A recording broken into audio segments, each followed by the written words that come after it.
여러분, 저는 직장 생활도 가정 생활에도 최선을 다하며 살고 있는 기혼 여성입니다. 결혼한 지는 이제 갓 5년 차가 넘어가네요. 이 채널에는 주로 기혼자분들이 많이 오시니 아무래도 결혼과 관련된 사연이 많더라고요.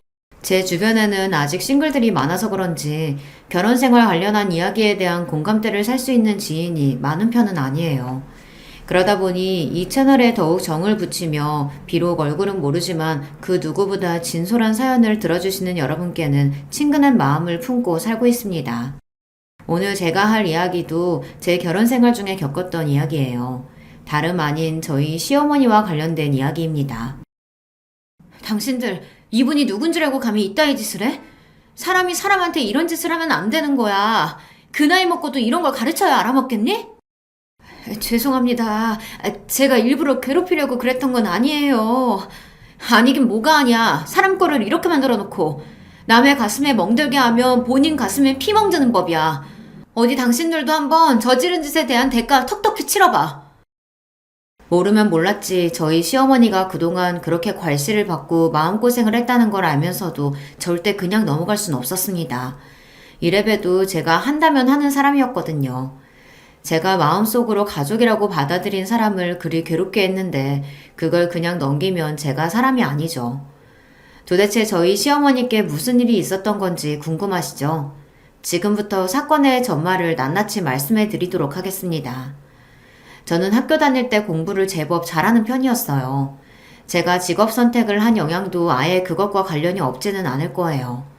부모님 입장에서는 학창시절 내내 전교 1등을 놓치지 않는 제가 가장 큰 자랑거리이기도 했습니다.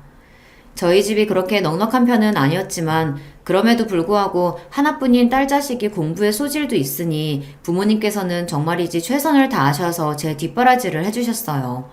그렇게 열심히 공부하고 부모님 응원을 받으며 명문대학에 입학했고 거기서 지금의 남편을 만나게 되었습니다. 남편 역시 머리가 좋은 편이었어요. 학교 다닐 때 공부도 썩 잘했기 때문에 이 학교에 들어올 수 있었겠죠. 남편과는 성격도 잘 맞았지만 지적인 대화가 가능하다는 게 아주 큰 매력으로 다가왔습니다. 이건 꼭 공부를 잘해서라기보다는 사람 성향 문제인 것 같기도 해요. 명문대라고 입학해놨더니 남자 동기들 중에서도 그렇고 선배들 중에서도 그렇고 질 안 좋은 남자들은 어디에도 있더라고요. 남편은 타고난 성정 자체가 유순한 편이었습니다. 화가 나더라도 목소리를 높이기보단 대화로 풀려고 노력을 많이 하는 편이었어요. 워낙 어릴 때부터 목소리 큰 남자를 꺼려했던 저로서는 남편같이 부드러운 사람이 정말 마음에 들었습니다.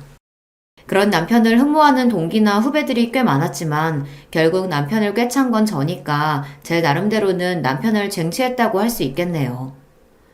형서, 너는 누구 닮아서 그렇게 성격이 좋은 거야? 부모님 두 분 다 너처럼 다정하고 말씀을 이쁘게 하셔? 내가 말을 이쁘게 했나? 그렇게 봐주니 고맙네. 어머니도 아버지도 집에서 큰 소리 내거나 나 보는 앞에서 싸우시는 법이 없는 분이시긴 하지만 생각해보니 내 성격은 어머니 쪽을 많이 닮은 것 같아. 아버지도 다정한 분이시긴 하지만 술 좋아하시는 거나 친구들 만나기 좋아하시는 거 생각해보면 나보다는 우리 형이 아버지를 더 많이 닮은 것 같고. 그렇구나.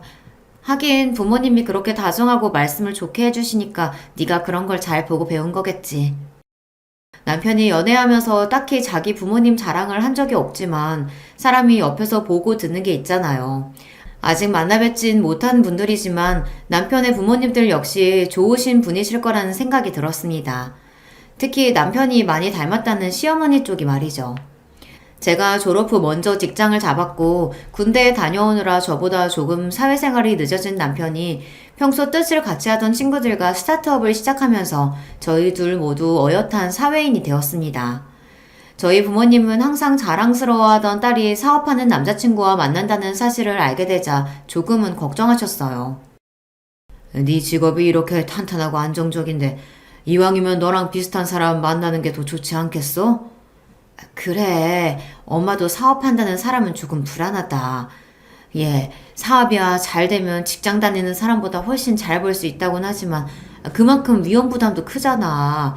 그러다 잘못되기라도 하면 빚더미에 오르는 건 일도 아니라고 하던데. 아직 그 사람이 빚더미까지 오를 만큼 사업 규모가 크지도 않고 그렇게 생각 없이 위험하게 일을 벌이는 사람도 아니야.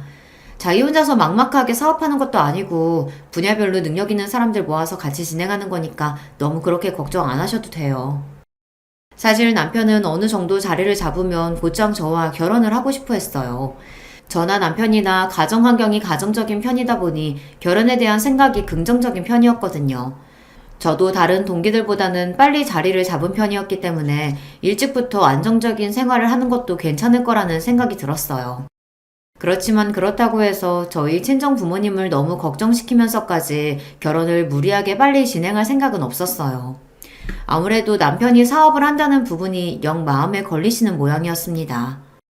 부모님 입장에서는 그렇게 생각하실 수도 있지. 귀한 딸 잘 키우셔서 이렇게 훌륭한 사람으로 만들어셨는데 사위도 그런 사람으로 보고 싶지 않으시겠어? 괜찮아. 난 다 이해해. 다소 미안해하는 제게 남편이 오히려 덤덤하게 위로의 말을 건넸습니다. 자기 사업이라서 그러기도 했지만 저나 저희 부모님께 떳떳한 사람이 되기 위해서 남편은 사업에 더욱 사활을 걸며 최선을 다했습니다. 그런 남편의 노력이 결실을 보이는지 남편이 공동 창업자로 시작한 스타트업 기업은 빠른 추세로 업계에서 자리를 잡기 시작했어요. 이 시대에 주목할 만한 젊은 경제인으로 경제지에 이름을 올리게 되는 등 괄목할 만한 성장을 이루게 되자 저희 부모님도 그제야 한시름 놓은 듯 보이셨습니다. 저희 결혼 이야기가 본격적으로 진행된 것 또한 이쯤이에요. 저희 남편은 결혼 전부터 저희 부모님 눈에 들겠다고 종종 저희 집을 찾았기 때문에 이미 부모님과 남편은 안면이 있었습니다. 물론 본격적으로 결혼 이야기를 꺼낸 건 남편 사업이 안정권에 들어서면서부터였지만 그 이전부터 남편이 제게 정성을 쏟은 걸 직접 보시고는 부모님 마음도 많이 열리셨습니다. 형서가 똑똑하기도 하지만 사람이 성품이 참 괜찮아. 너한테 하는 것도 그렇고 우리한테 하는 것도 그렇고.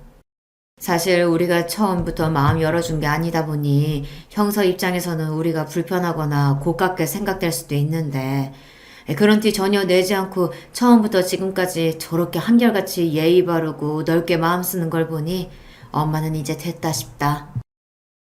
그래, 형서만한 남자 쉽게 만나기 어렵지. 우리 딸내미 남자 보는 눈 있네. 거봐, 내가 뭘 했어. 저 사람 뭘 해도 해낼 사람이라고 했잖아. 이제 완전히 마음에 돌아서서 남편에게 마음의 문을 활짝 연 친정 부모님께 제가 보란듯이 외쳤습니다. 성실하고 착실한 사람인데 성공하지 못할 이유가 없는 사람이라고 생각했어요. 애초부터 불안해한 적도 없었습니다. 결혼 이야기가 구체화되기 시작하면서 저 역시 남편의 가족들에게 인사를 드리게 되었어요. 남편 형님이신 아주버님 같은 경우에는 저희가 모두 학생일 때 가볍게 만나서 식사를 한 적이 있어서 이미 얼굴을 익히고 있었습니다. 남편 말처럼 시아버지를 닮아서 그런지 처음 만나는 자리에서도 부침성 있게 저를 재수씨하고 대뜸 부르는 모습이 정겹게 느껴지기도 했어요. 나중에 실제로 시아버지를 처음 뵙고 나니 그런 모습이 꼭 아버님을 닮았다는 생각이 들더라고요. 어머님은 다소 말수가 적으시고 차분하시긴 했지만 그럼에도 항상 눈빛이 따스하신 분이셨습니다. 눈매가 부드러운 게 남편이 꼭 자기 어머니를 닮았더라고요. 그런 남편의 눈을 좋아하는 저였으니 시어머니 역시 단박에 마음에 들지 않을 수 없었죠. 우리 형서가 누굴 이렇게 쉽게 좋다고 하는 애가 아닌데 얼마나 좋은 아가씨길래 이렇게 마음을 다하는 거겠어요. 주원씨 실제로 보니까 사람이 참하고 똑 부러지고 꼭 맞춘 듯이 우리 아들이랑 어쩜 이렇게 이쁘게 어울리는지. 내가 주원씨한테 참 고맙네. 아니에요, 어머니. 처음 보는데 이렇게 반겨주셔서 저야말로 감사해요. 진작 찾아뵀어야 하는 건데 너무 인사가 늦어서 죄송해요. 무슨 소리야. 이렇게 둘이 서로 마음 맞아 가정 이루기로 한 것도 나는 밥 안 먹어도 배부른 기분이야. 우리 앞으로 잘 지내봐요. 시댁 첫 인사 갔을 때 이미 저를 새 식구로 받아들여 주시고 반겨주시는 시어머니와 시아버지 덕분에 처음 시댁에 인사드린다는 마음의 부담감을 많이 덜 수 있었습니다.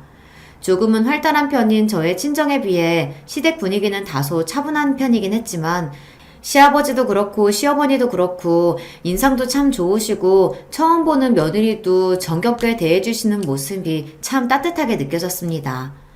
물론 결혼은 막상 해봐야 아는 거라고들 하는 거니까 남편과 살아봐야 정확히 알 수 있겠지만요. 그래도 시댁과도 돈독한 관계를 유지하며 잘 지낼 수 있을 것 같았어요. 상견례에서 시부모님을 처음 보신 저희 부모님도 그 두 분에 대한 첫인상이 저와 크게 다르지 않았는지 후한 평가를 내리셨습니다. 사돈어른도 그렇고 사부인도 그렇고 사람들이 참 말씀도 정감 있게 해주시고 좋은 분들 같더라. 그래, 나도 그랬어. 그러니 형서가 집안에서 부모님들 보고 잘 배워서 저렇게 좋은 사람이 된 거겠지. 그래, 직접 겪어봐야 자세히 알 수 있겠지만 결혼하고도 우리 딸한테 잘 대해주실 것 같아 한결 마음이 놓이네. 결혼 준비야 이것저것 골치 아프게 결정해야 할 일이 많으니 그리 쉽지만은 않은 과정이었지만 적어도 저희 친정이나 시댁과의 갈등 같은 문제로 마음고생을 할 일은 없었습니다. 그것만 하더라도 양가 어르신들에게 감사한 마음이었어요. 오히려 부모 도움 안 받고 저희끼리 신혼살림 시작해보겠다고 용쓰는 자식들 보기가 안쓰러우셨는지 뭐라도 하나 도와주지 못해 발을 동동 구르시는 시부모님이셨습니다. 주원아, 그래도 한 번뿐인 결혼인데 너희들이 한사코 거절하니 신혼집에 보태주진 못한다 하더라도 나중에 너희 아이들 태어나고 그 아이들이 시집장가 갈 때 물려줄 수 있는 패물이라도 꼭 하나 해주고 싶어서 그래. 아유, 어머니 정말 괜찮다니까요. 나는 안 괜찮아서 그래. 이것마저 받아주지 않으면 내가 너무 미안할 것 같아. 원래는 양가 부모님들 옷 한 벌씩 해드리는 거 외에는 따로 챙기지 말고 소박하게 결혼을 하자고 마음먹은 저희였는데 시어머니께서 제게 기어이 패물을 챙겨주신 거예요. 저는 딱히 시부모님께 그리 값나가는 물건을 해드리지 못해 송구스러운 마음이었으나 그럼에도 불구하고 본인이 받지 못하신 건 생각지도 않으시고 제게 하나라도 더 주고 싶어 하시는 시어머니 모습을 보며 사랑받는 며느리가 된 것 같아 행복했습니다. 그렇게 저희는 양가의 축복 속에 결혼을 하게 되었어요. 결혼하고 나서도 남편은 남편대로 사업한다고 바쁘고 저는 저대로 일하느라 바쁜 시간을 보내야 했습니다. 특히 남편이 사업 자리 잡는다고 한창 바쁠 때여서 거의 주말도 없이 일을 할 때였어요. 저도 일이 많을 때는 가끔 주말 근무를 하거나 집에까지 일감을 싸들고 오는 경우도 있었지만 그렇지 않은 경우에는 신혼집에 저 혼자 덩그러니 남겨져 있는 경우도 잦았습니다. 결혼 전에 혼자 독립해서 살 때는 어차피 저 혼자 사는 거였으니까 그런 주말이 익숙했는데 둘 다 바쁘다고는 해도 둘이서 주말을 보내다 혼자 신혼집에 덩그러니 남겨져 있으려니 그것도 기분이 좀 이상하더라고요. 친정이나 시댁이나 결혼했다고 자식들 불러들이며 애먹이시는 분들도 아니었기 때문에 불어 일하느라 바쁜 저희를 특별한 요건 없이 부르시는 일도 잘 없었어요.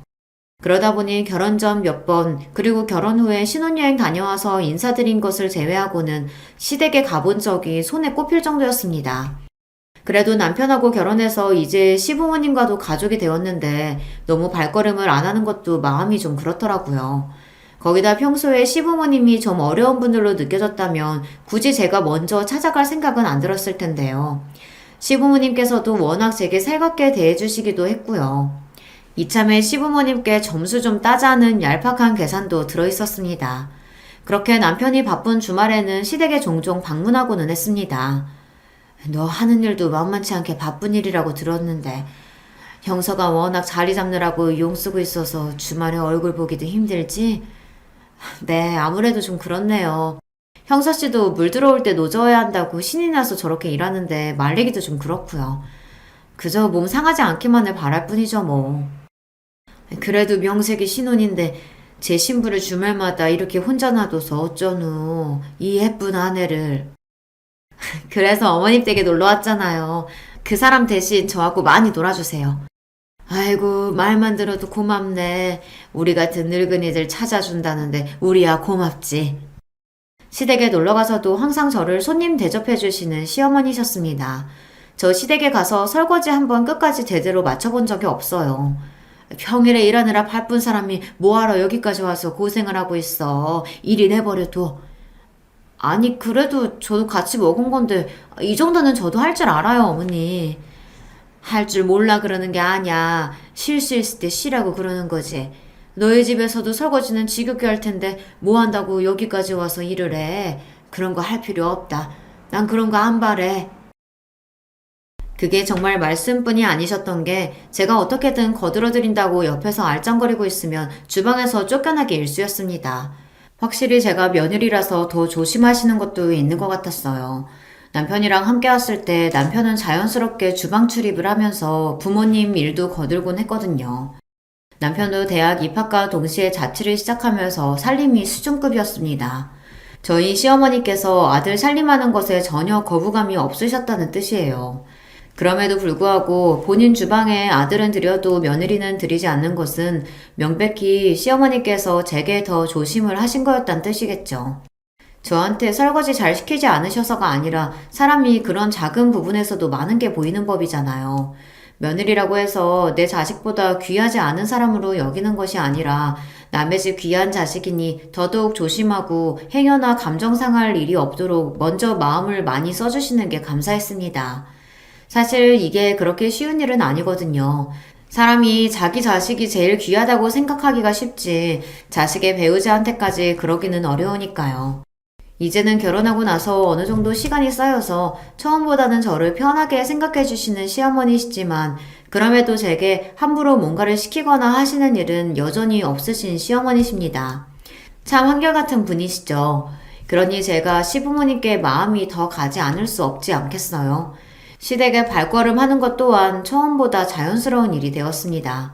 갈 때마다 매번 푹 쉬지 왜 또 왔냐고 마음에도 없는 소리를 하시면서도 미리 사다 놓은 저 좋아하는 간식을 꺼내주시며 한 주에 있었던 일을 반가운 얼굴로 들려주시는 시어머니셨습니다. 그런 시어머니께도 아픔은 있었어요. 이건 시어머니와 좀 더 가까워진 후 그분께 듣게 된 건데요. 시어머니 유년 시절이 제가 생각했던 것보다 좋지 않은 편이더라고요. 워낙 평소에 말씀하시는 것도 교양이 넘치시고 말투에 다정함이 묻어나시는 분이셨기 때문에 저도 모르게 당연히 유복한 집안에서 자라셨겠거니 은연중에 그렇게 생각을 하고 있었나 봐요. 우리 친정아버지가 나 어릴 때 사업을 하셨는데 사실 사업에 그리 소질이 있는 분은 아니셨어. 그보다는 사람들 악자지껄하게 만나면서 술 마시고 유흥하는 걸 좋아하시는 편이셨지. 그러다 보니 어머니께서는 항상 그런 아버지 뒤치다꺼리 하시느라 항상 마음고생이 심하셨어. 나 학교 다닐 무렵에는 벌써 쓸만한 자산이라고는 죄다 탕진하는 바람에 어머니가 식모살이를 다니시기도 하셨거든. 남편으로부터 외할머니가 젊을 적에 고생을 많이 하셨다는 얘기를 결혼 후에 스치듯이 들은 적이 있었는데 자세한 얘기를 당사자에게 직접 들으니 사정이 더 안 좋았더라고요. 저 마음결 고우신 분이 얼마나 상처가 많으셨을까 생각하니 마음이 아팠습니다. 우리 어머니 처녀적에는 제법 외가에서 귀하게 자라셔서 결혼하고 본인 삶이 그렇게 비참해지실 거라고는 생각도 못 하셨을 거야. 우리만 아니셨더라면 아버지랑 갈라서고 재가라도 하셨을 텐데 자식들까지 낳은 판에 차마 우리를 포기하실 수는 없으셔서 그 모진 세월을 다 감내하고 사셨지. 그렇게 말씀하시는 시어머니 표정이 회한에 잠겨 있었습니다. 시어머니 결혼하시고 얼마 되지 않아 그 모진 삶을 마감하셨다고 하니 고생하신 어머니 채 호강시켜 드리기도 전에 보내신 시어머니 마음이 짐작조차 가지 않았습니다. 시어머니께서 담담한 어투로 말씀을 계속하셨어요. 식모살이 다닌 동네가 집에서 멀지 않았기 때문에 학교에서 주인집 내 아이들하고 같이 다녀야 하기도 했어. 처음에는 잘 대해주던 친구들도 우리 엄마가 식모살이 하는 걸 알고 나니 나를 바라보는 눈이 많이 바뀌더라. 나도 어린 마음에 그리 고생하면서 우리 키워주신 어머니에 대한 감사한 마음보단 창피한 마음이 더 컸던 것 같아. 지금 같으면 그저 감사하고 미안하다고 꽉 안아들었을 텐데. 그때는 엄마 일하는 곳에서 행여나 엄마 마주치기라도 할까봐 항상 먼 길을 삥 둘러서 다녔어. 시어머니 입장에서는 그게 마음에 사무치는 상처이자 당신 어머니에 대한 회한으로 남은 것 같았습니다. 하지만 저는 그런 시어머니 마음을 이해할 수 있었어요. 어린 마음에 또래 친구들이 손가락질하면서 식모 딸이라고 무시하는데 사춘기에 상처받기 쉬운 마음에 그건 내 잘못이 아니라고 그걸 이상하게 여기는 저 아이들이 잘못한 거라고 마냥 올곧게 생각하기가 어디 쉬운 일인가요? 그러면서도 식모살이가 무슨 죄도 아니고 자기들이 필요해서 고용해놓고 사람을 그렇게 무시하고 그 딸까지 식모 딸이라며 싸잡아서 수군댔다는 시어머니의 동창들이 참 못됐다는 생각이 들었습니다.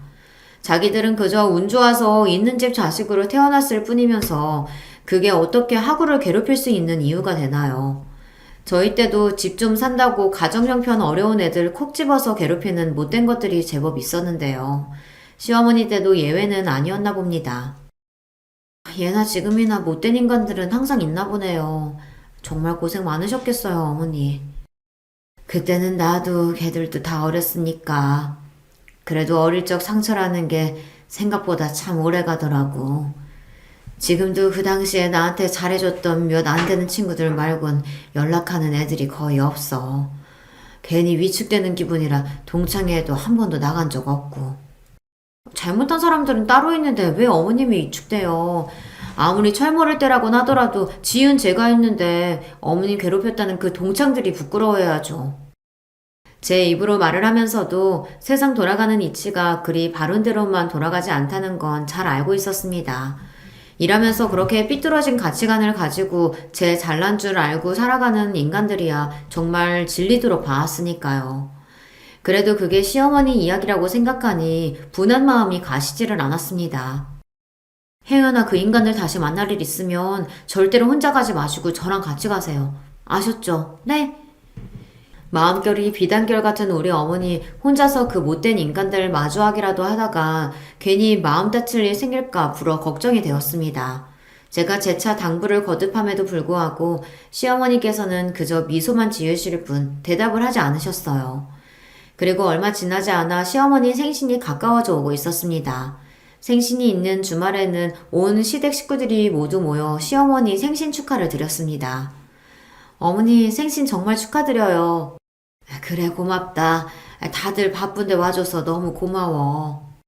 저까지 포함해서 식구도 한층 늘어나고 보다 왁자지껄한 분위기에서 생일을 보내시는 것이 기분이 좋아 보이셨습니다.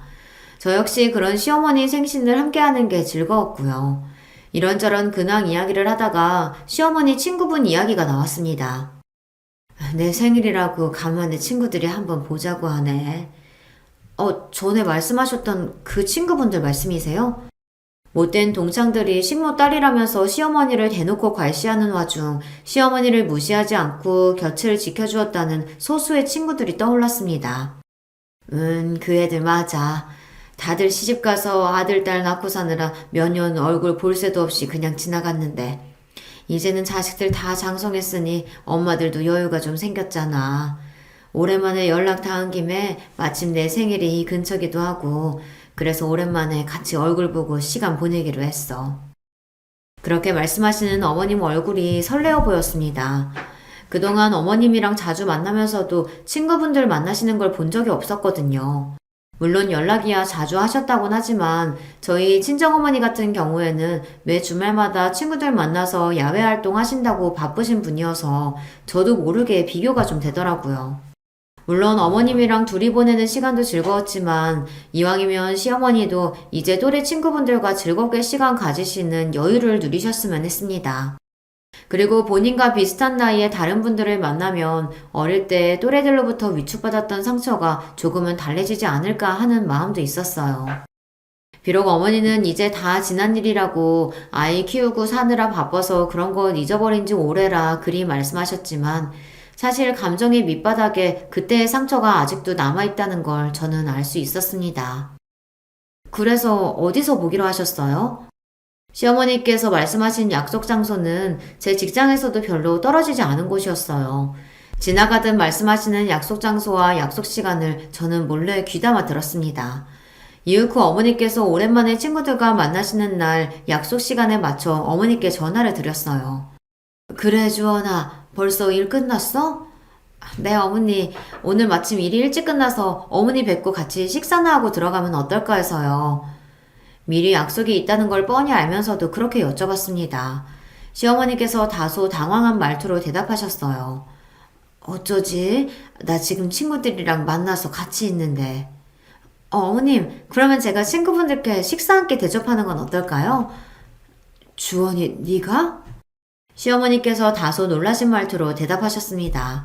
주변에서 수근수근 하는 걸 보니 어머님 친구분들께서도 무슨 일인지 물으시는 것 같았어요. 점심쯤 만나기로 하셨으니 지금쯤 파장할 분위기일 텐데 갑작스레 며느리가 저녁을 사겠다는 말에 당황하실 법도 했습니다. 하지만 저는 시어머니께서 오랜만에 친구들을 만나신다는 얘기를 들을 때부터 지금 이 일을 계획하고 있었어요. 간만에 만나는 친구들 앞에서 시어머니의 길을 살려드리고 싶은 마음도 있었고, 시어머니 힘들었던 어린 시절에 버틸 수 있는 힘이 되어주셨던 감사한 분들께 대접하고 싶은 마음도 있었습니다. 정말 괜찮겠어? 여기 죄다 처음 보는 사람들만 있어서 또 불편할 텐데. 불편하긴요. 다 어머님 친구분들인데요. 저 괜찮아요. 어머님 친구분들께 저녁 한 끼 대접하고 싶어서 그래요. 결국 제 성화에 이기진 못하고 시어머니께서 허락을 하셨습니다. 그렇게 약속 장소로 들어가자 시어머니 친구분들이 모두 하나같이 호기심에 찬 눈빛으로 저를 바라보셨어요. 이날을 위해 시어머니 기죽지 마시라고 평소보다 차림새에 더 힘을 주고 있었기 때문에 제게 쏠리는 관심에도 당당히 시어머니 곁으로 갔습니다. 예, 일하느라 바쁠 텐데 어떻게 여기까지 신경을 다 썼어. 어머니 생신 축하해드리겠다고 친구분들 다 모이셨다는데 그럼 제가 며느리가 돼서 가만히 있어요? 당연히 감사하다고 대접을 해드려야죠. 시어머니께서 민망해 하시면서도 너스레를 떠는 제 모습에 은근히 미소를 보이셨습니다. 항상 친구들한테는 안쓰럽고 챙겨줘야 할 친구였는데 며느리가 나와서 이리 길을 세워주니 친구분들 부러움을 한몸에 받는 입장이 된 거죠. 그런 시어머니 모습을 보며 저도 내심 뿌듯했습니다. 어머, 내가 희자한테 얘기는 많이 들었는데 이렇게 가까이서 보긴 또 처음이네. 반가워요. 네, 안녕하세요. 제가 진작 인사를 한번 드렸어야 됐는데 인사가 너무 늦었죠. 죄송해요. 무슨 나란 일 하시는 분이 공사가 다 망하실 텐데 여기까지 나와준 것만 해도 고맙지. 우리 결혼식 때 다 같이 갔었는데 혹시 기억나요? 에이, 기억은 무슨. 결혼식 날 신부가 얼마나 정신이 없는데. 네, 제가 그날 너무 정신이 없어서 일일이 다 기억은 못하지만 어머님들 소중한 친구분들이시라는 건 많이 들어서 잘 알고 있어요. 어머님께서도 평소에 친구분들 생각을 얼마나 많이 하시는지 몰라요. 어머, 희자 얘가 부끄러움을 많이 타서 그런 줄은 몰랐네. 아이, 얘는 참 별소리를 다 해. 소녀처럼 까르르 웃는 시어머니 친구분들과 부끄러움에 얼굴이 새빨개지신 시어머니를 보니 사람은 나이를 먹어도 마음만은 늙지 않는구나 하는 생각이 들었습니다. 시어머니께서 평생을 친구로 둔 분들답게 다들 상냥하시고 제게 친절하셨어요. 사람은 끼리끼리 어울린다는 말이 딱 이런 거구나 싶었죠. 그렇게 기분 좋은 저녁 식사를 마치고 헤어지는 길에 시어머니 친구 한 분이 제게 슬쩍 다가와 살포시 제 손을 잡아주셨습니다. 지금이야 한참 지난 일이기도 하고 희자도 시집가서 좋은 남편 만나 착한 아들들 키우면서 잘 살고 있다는 거 알지만 그래도 내가 어릴 적 친구로서 희자 생각하면 마음이 아릴 때가 참 많았어요. 그런데 이렇게 대단한 며느리가 우리 희자 시어머니라고 극진히 대접하면서 친구들까지 이렇게 살뜰히 챙기는 걸 보니 내가 다 마음이 놓이네. 내가 우리 희자 친구로서 참 고마워요. 별 말씀을요. 저희 어머니 힘드실 때 옆에서 많이 도와주셨다고 들었습니다. 제가 또 감사해야죠. 희자가 그 얘기 나오는 걸 꺼리는데 그것까지 아는 거 보면 며느리한테 마음을 정말 많이 열어줬나 봐요. 그렇게 희자 들들 볶지 못해 안달인 못된 애들이 있었어. 집안 좀 산다고 다른 애들은 싸그리 무시하고 그 못된 성정에 하필이면 순하고 착한 희자가 걸려 고생을 많이 했지. 지금 생각하면 참 별것도 아닌 것들인데 그때는 그런 것들도 얼마나 무섭던지. 그때 좀 더 용기 있게 나서서 희자 편이 되어주지 못한 게 내내 마음에 걸렸어. 별 말씀을 다 하세요. 어머님은 그때 친구분들이 옆에 있어준 것만으로도 많이 고마워하고 계세요. 그런데 얘기가 나와서 하는 말인데 혹시 그 사람들 어떤 사람인지 제가 좀 여쭤봐도 괜찮을까요? 그러고는 친구분과 한참을 쏙닥거렸습니다. 그런 저희를 보고 의아해하신 시어머니께서 저를 부르셨어요. 주원아, 둘이서 무슨 얘기를 그렇게 재밌게 해? 아니에요, 어머님. 어머니 어릴 적에 남학교 학생들한테 인기가 그렇게 많았다면서요? 그래, 그랬다니까. 제가 얼굴이 좀 고와? 아유, 정말 다 늙어서 주책이야. 별소리를 다 해. 그렇게 마지막까지 하하 웃으며 자리를 잘 마무리했습니다. 오랜만에 친구분들을 만나 뵙고 시어머니께서 기분이 많이 좋으셨는지 얼마 지나지 않아 친구분들을 시댁으로까지 초대를 하셨어요. 시어머니께 들어 미리 알고 있었기 때문에 저도 시댁에 가서 시어머니 친구분들과 반갑게 인사를 했습니다. 아유, 주원씨 또 보네. 반가워라. 네, 저도 너무 반가워요. 그동안 잘 지내셨어요? 그럼. 그렇게 친구분들과 도란도란 말씀하시는 걸 옆에서 고개를 열심히 끄덕여가며 듣기도 하고 시어머니 어릴 적 이야기들도 많이 들을 수 있었습니다. 그러다 친구분 한 분께서 문득 말씀하셨어요. 그러고 보니까 총 동창회 한다고 문자가 왔던데 너희들 갈 거야? 가겠다는 분이 반, 귀찮아 하시는 분이 반 정도 계셨습니다. 그러다가 친구분들 시선이 시어머니께 멈췄죠. 희자야, 그러고 보니 너 한 번도 총동창회에 나온 적 없다고 했지? 응, 그랬지. 결혼하고 애들 키우고 그러느라 바빠서. 그리고 뭐 내가 너희들 아니면 볼 사람이 또 어딨다고 굳이. 그래도 한 번쯤은 나가고 싶지 않어? 말씀하시는 뉘앙스가 저희 시어머니를 동창회에 한 번쯤은 꼭 데리고 나가고 싶어 하시는 것 같았습니다.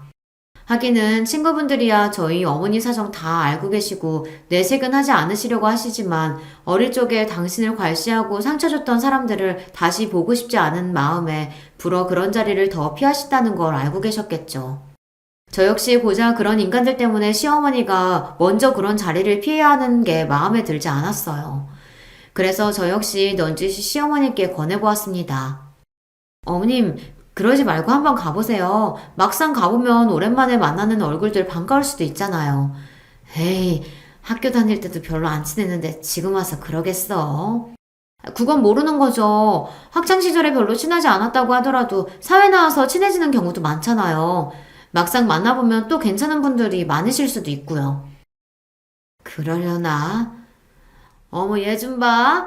우리가 그렇게 나가자고 할 땐 고집을 피우더니 좋아하는 며느리 하는 말에는 귀가 팔랑거리네? 또다시 시어머니 얼굴은 새빨개지고 친구분들은 깨르르 웃으셨습니다. 어찌되었든 시어머니께서 동창회 참석에 긍정적인 반응을 보이셨다는 건 고무적인 일이라고 생각했어요. 최근 들어 친구분들과의 왕래도 잦아졌으니 이제 동창회쯤은 아무렇지도 않게 생각하고 참석하시게 되면 시어머니께서도 고생만 하고 돌아가셨던 시 외조모님에 대한 죄책감과 어릴 적 상처를 어느 정도 덜어낼 수 있지 않을까 하고 생각했습니다. 어머니, 오늘 동창회 날이죠? 잘 다녀오세요. 그래, 잘 다녀올게. 동창회 나가기 전 드린 안부전화에 시어머니 목소리가 밝아서 마음을 놓았습니다. 아무리 학교 다닐 때 괴롭힌 인간들이라고 하더라도 그 사람들도 지금은 나이를 먹을 만큼 먹었을 테고 저희 시어머니 역시 예전에 한껏 위축되었던 식모딸이 더 이상은 아닐진데 설마 무슨 일이야 이겠거니 싶었습니다. 거기다 얼마 전 배웠던 시어머니 친구분들도 처음으로 시어머니께서 동창회에 참석하신다는 말씀에 한 분도 빠짐없이 동행해 주시기로 약속을 하셨거든요. 낯을 많이 가리시는 시어머니 성격에 그분들이 옆에 함께 계시다는 것만으로도 큰 힘이 되어주실 거라는 걸 알고 있었습니다. 우리 엄마가 동창회 갔는데 당신이 더 들떠 보여. 그래? 요즘 어머님 많이 밝아지신 것 같지 않아? 아무래도 예쁜 며느리가 곁에 찰싹 붙어있으니 어머니가 기분이 많이 좋아지신 거겠지? 내가 복이 많다 참. 그래, 복 받은 줄 알아. 그렇게 남편과 농담까지 주고받았습니다. 시어머니께서도 제가 보낸 문자 답장을 늦게까지 하지 않으시길래 간만에 만난 동창분들과 제대로 회포를 풀고 계시겠거니 하고 생각했습니다. 그러니 제가 얼마나 놀랐겠습니까? 시아버지 연락을 받고 남편과 헐레벌떡 도착한 시댁에서 얼굴에 시퍼렇게 멍이 든 시어머니를 마주했을 때 말입니다. 어머니, 세상에, 이게 무슨 일이에요? 누가 이랬어요? 네? 대체 누가 이런 짓을... 엄마 말 좀 해봐요. 오늘 동창회 가서 무슨 일이 있었던 거야? 당신은 왜 애들까지 부르고 그래요? 답지 않게 소리를 버럭 지르시는 시어머니 목소리가 이미 울음에 잠겨 있었습니다. 얼굴을 다쳐서 아파서 그러셨다기보다는 수치심을 더 견디기 힘들어 하시는 것 같았어요. 자식들에게 이런 꼴만은 보이고 싶지 않으셨을 테니 시어머니께서 화를 내시는 건 이해할 수 있었지만 그렇다고 이게 모른 척 그냥 지나갈 수 있는 일은 결코 아니었습니다. 그러니 시아버지께서도 당혹감과 분노를 억누르시기 힘드셨음에도 불구하고 일단 저희부터 부르신 거겠죠. 내 이 망할 놈의 옆에 내를 그냥 감히 누구 마누라 얼굴을 이 지경으로 만들어놔? 시아버지께서 소리를 지르시는 것은 그날 처음 봤습니다. 다쳐서 오신 시어머니보다도 더 상처를 받으신 것 같았어요. 소중한 사람이 저렇게 형편없이 폭력의 피해자가 되어 시퍼렇게 멍이 들어 부은 얼굴로 나타났는데 어떻게 화를 내지 않을 수 있었겠습니까? 그걸 보는 남편과 저 역시 분노로 손이 부들부들 떨렸어요. 그렇게 다치시고도 오히려 죄인처럼 저희 앞에서 고개를 못 드시는 시어머니가 너무 안쓰러워 가슴이 아팠습니다.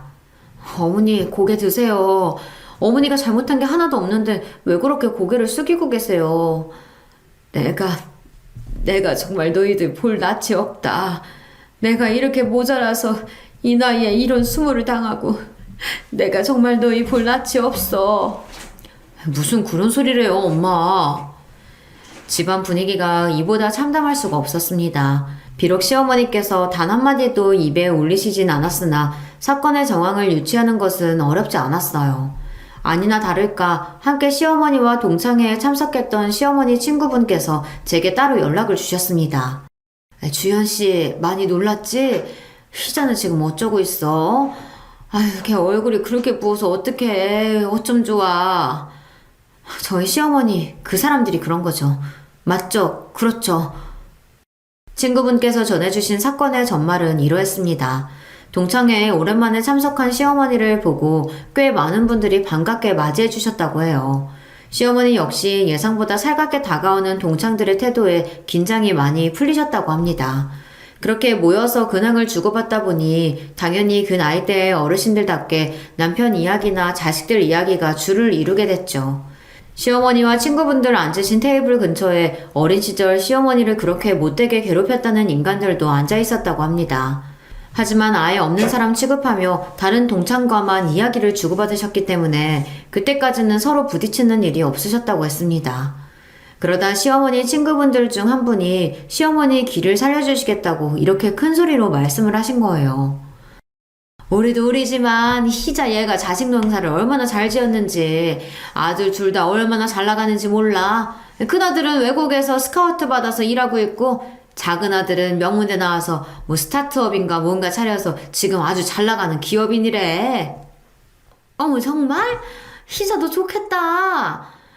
예, 무슨. 얼굴을 붉히시면서도 굳이 부정하지는 않으신 시어머니셨어요. 어른들 자랑이야 자식들 잘 되는 게 제일 아니겠습니까? 어느새 주변의 시어머니에 대한 부러움으로 동창분들이 와글와글 몰려드셨다고 합니다. 그 꼴을 보고 그만 배알이 꼴렸는지 시어머니를 괴롭히던 무리 중에서도 가장 악질이었던 여자 하나가 벌떡 일어나서는 대놓고 시어머니를 비꼬기 시작했다고 합니다. 쟤네 아비도 사업한다고 설치다가 집안 홀딱 말아먹더니 아들놈이 꼭 제 조부를 빼다 박았나 보네. 저게 뚫린 입이라고 그걸 말이라고 하고 있어. 어릴 적부터 막대 먹게 굴더니 그 더러운 성질머리 늙어서도 못 고쳤구만. 밑도 끝도 없이 시어머니를 비난하고 드는 말에 시어머니 친구분께서 전적으로 시어머니 편을 들어주시기 시작했습니다. 그렇게 고성이 여러 차례 오가고 보니 자리가 꽤 소란스러워졌다고 합니다. 예, 그러지 마. 나 아무렇지도 않아. 아무렇지도 않게. 저 못된 것 때문에 네가 얼마나 마음고생을 했는데. 정말 괜찮다니까. 이제 저런 인간을 하는 소리 나한테 아무것도 아니야. 그때까지도 버럭 성질머리를 참지 못하던 그 여자가 시어머니 그 말에 그만 꼭지가 돌아버리고 만 겁니다. 야, 너 지금 뭐라 그랬어? 니까짓 게 시어머나 하던 여자 딸년 주제에 감히 누구한테? 그러더니 번쩍 주먹을 들고는 곁에서 말릴 틈도 없이 시어머니 얼굴을 내리셨다는 겁니다. 손바닥도 아니고 무려 주먹으로 아주 사람 패본 게 한두 번이 아닌 솜씨 같아 보였다고 했습니다. 내가 진짜 깡패도 뭐 저런 깡패가 다 있나 싶더라니까. 미친 게 물리기라도 했는지 획가닥 돌아가지고는 아주 난동을 부리는데 그러고는 온 동창들이 그거 사지 붙들고 뜯어 말리느라고 아주 난리였어. 그러는 동안 우리는 희자 다친 거 보는 게 먼저니까 급히 먼저 빠져나온 거고. 이래 전말을 들으면 들을수록 분노가 솟구쳐 올랐습니다. 당장 그 무식한 여편네를 어떻게 하지 않으면 살 수가 없을 것 같았어요. 감히 내 시어머니 건드리고도 무사히 넘어갈 생각을 하고 있다면 착각도 그보다 더한 착각이 없었을 거예요. 저는 턱이 빠지도록 이를 바득바득 갈며 그것을 어떻게 조져놓을까 그것만 생각했습니다. 한 가지 다행이었던 점은 그러고 얼마 지나지 않아 시어머니 모교, 개교 100주년 행사 때문에 동창들이 한데 모일 일이 있었다는 겁니다. 그날이 바로 저의 디데이였어요. 지금껏 머리가 터지도록 공부해온 게 바로 이날을 위해서가 아니었을까 싶은 생각이 들 정도로 아드레날린이 솟구쳤습니다. 어머니, 가요. 주원아, 나 정말 싫어. 그런 일 당한 지 얼마나 됐다고. 나 괜찮으니까 그냥 조용히 넘어가자, 응?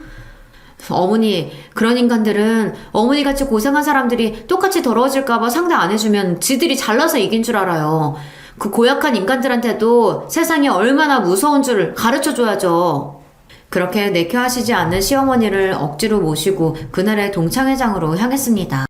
아니나 다를까 그 고약한 인간은 얼마 전 우리 시어머니를 가격한 일을 마치 대단한 무용담이라도 된다는 양 떠벌리고 있었어요. 윤희자 그거 자식들 잘 됐다고 아주 고개 뻣뻣이 쳐들고 있을 때부터 마음에 안 들었어. 그래봤자 어미가 우리 집 15살이 했던 주제에 어디서 감히 이웃애야? 그래서 내가 버릇을 아주 단단히 고쳐줬지. 버릇을 고쳐야 하는 건 네 년이지. 똥오줌 가릴 줄도 모르는 개새끼는 마땅히 버릇을 고쳐줘야 하지 않겠어? 매서운 기세로 쩌렁쩌렁 소리치는 제게 순간 장내의 모든 시선이 집중되었습니다. 당장이라도 저 막대먹은 인간을 배째로 발라먹을 기세로 으르렁거리자 순간 그 못돼 처먹은 인간도 주춤하더라고요. 뭐야 너? 눈깔 달렸으면 직접 보든가. 그러고는 그 인간과 그 인간 주변에서 같이 낄낄대던 인간들 면상에 제 명함을 던져버렸습니다. 허둥지둥 제 명함을 집어든 그 인간들 낯빛에서 순식간에 피가 싹 빠져나가는 게 보였습니다. 그건 바로 제 검사 명함이었어요. 검사? 윤희자 제 며느리가 검사였어? 몰라 나도 어떻게 이제. 순식간에 겁에 질린 가해자 친구라는 인간들이 슬금슬금 제 눈치를 보기 시작했어요. 감히 제 시어머니 얼굴을 그 꼴로 만든 그 못된 베어먹은 여자는 잠깐 틈칫하더니 도리어 큰 소리를 치기 시작했습니다. 검사면 뭐? 세금 받아 일하는 주제에 날 잡아가기라도 하겠다는 거야 뭐야? 댁을 잡아가는 게 뭐 그렇게 큰 의미가 있겠어요. 그래봤자 경범죄일 텐데. 그런데 댁 아들도 그럴까요? 무식하게 꽥꽥 소리를 지르던 여자가 순식간에 주둥이를 닫았습니다. 그도 그럴 것이 저것들 자식들 면면이 아주 화려하더라고요. 성매매에 학폭에 특히나 저 여자 아들은 심지어 마약 중독자였습니다. 중간에 알선 정황도 있는데 자산을 매수에 죄다 쏟아부은 모양인지 아슬아슬하게 전과를 면했더라고요. 다들 자식 농사가 어찌나 흉작인지 뭐 이런 찌꺼기들을 사회에 방생할 생각을 했나 몰라. 주폭에 성매매에 사기까지 참 다양도 하지. 아 거기 아줌마 댁 아들은 뽕까지 했더라. 제 아들놈은 약쟁인데 우리 어머니 자식들은 다들 잘 나간다고 하니 그만 돌아버린 건가? 개새끼가 개새끼를 낳은 건데 그걸 왜 우리 어머니한테 화풀이를 해? 온 동창들 앞에서 자기 자식이 약쟁이라는 사실이 까발려지자 수치심에 그 여자 얼굴이 터질 듯이 달아올랐습니다. 제 딴에는 분한 모양인지 시뻘개진 눈에 눈물까지 차올랐어요. 그러나 그럼에도 제 비아냥에 한마디 대꾸도 못하는 꼴이 참 볼만했죠. 저는 아무것도 안 했어요, 검사님. 손찌검은 제가 한 거야. 우리 아들은 안 돼요. 네, 맞아요. 제발 우리 아들 좀 살려주세요, 검사님. 댁들이 저 여자 시녀 노릇하며 우리 어머니 괴롭힌 거 모를 줄 알아? 겁먹을 거 없어요. 다들 죄 지은 만큼만 벌 받을 테니까. 인맥이니 뭐니 해서 빠져나갈 생각은 추워도 하지 말고. 알았어? 인정사정 봐주지 않는 제 말에 그제야 가장 죄질이 나쁜 그 옆엔네가 제 앞에 납작 엎드렸습니다. 선생님, 제가 선생님 정말 잘못했습니다. 바닥을 기라면 기고 제 뺨을 치려면 치겠습니다. 하러 가시는 거 그거 뭐든 할 테니까 부디 제 아들만은 선처해 주세요. 정말 죽을 죄를 지었습니다, 검사님. 댁 무릎이 무슨 가치가 있다고 악질 범죄자랑 거래를 해요. 길바닥에 굴러다니는 개똥만도 못한 사과가 대체 뭐라고. 그리고 빌어야 할 대상이 잘못된다는 생각은 안 들어요? 아들이랑 약을 같이 했나 머리가 영 안 굴러가네. 그러자 그 여자가 곧장 네 발로 짐승처럼 기어 제 시어머니 발목을 덥석 잡았습니다. 더러운 손에 우리 어머님 놀랄까 싶어 발로 그 더러운 손을 툭 쳐냈어요. 희자야, 내가 정말 잘못했다. 내가 얼마 전에도 그렇고 학교 다닐 때도 그렇고 너한테 정말 잊지 못할 짓을 저질렀어. 그래도 그건 내 잘못이잖아. 우리 아들이 그런 거 아니잖아. 우리 애가 무슨 잘못이 있어. 너도 자식 키우는 엄마잖아. 제발 이 마음 헤아려서 한 번만 봐줘, 희자야. 우리 애 얘기 들어보니까 네 자식이 잘못이 없는 건 아닌 것 같은데 열심히 일해서 돈 버시던 우리 엄마는 그렇게 식물하고 갈시하더니 너는 고작 마약 중독자 어미가 됐구나. 너무 한심해서 화낼 생각까지 싹 하시는 기분이다. 나 너한테 복수할 생각도 그렇다고 선처할 생각도 없어. 우리 며느리 말 맞다나 죄가 있으면 벌 받는 거겠지. 우리 애 아니었으면 눈꽃만큼도 할 생각 없었던 사과 나도 필요 없다. 2번 다시 보는 일 없었으면 좋겠네. 제 발밑엔 납작 엎드린 그 여자를 보며 비로소 오래된 상처에서 해방된 것 같은 시어머니셨어요. 무시무시하게 말하긴 했으나 제가 직접적으로 한 건 그리 많지 않았습니다. 그저 관련 부서에 있는 동기들에게 사건에 대해 넌지시 운을 띄운 정도였죠. 단 이번에는 뇌물을 얼마를 쓰든 그것들의 새끼들이 빠져나갈 구멍이라고는 없다는 점이 다른 점이었을까요? 지금쯤 그 자식 새끼들이 감옥에서 정모라도 하고 있으려나 싶네요. 부디 그 어미들 가슴 속 지옥 불길이 오래오래 타올랐으면 합니다. 지원아, 나 살면서 이렇게 속이 시원했던 적이 없다. 다 네 덕이야. 고맙다, 우리 며느리. 시어머니께서는 이렇게 짧은 총평을 남기셨습니다. 시어머니 표정이 전에 없이 후련하고 편안해 보였기에 저는 그걸로 충분했어요. 저희 시어머니와 제 이야기는 여기서 끝이 납니다. 이래서 사람이 죄짓고 살면 안 되는 거예요.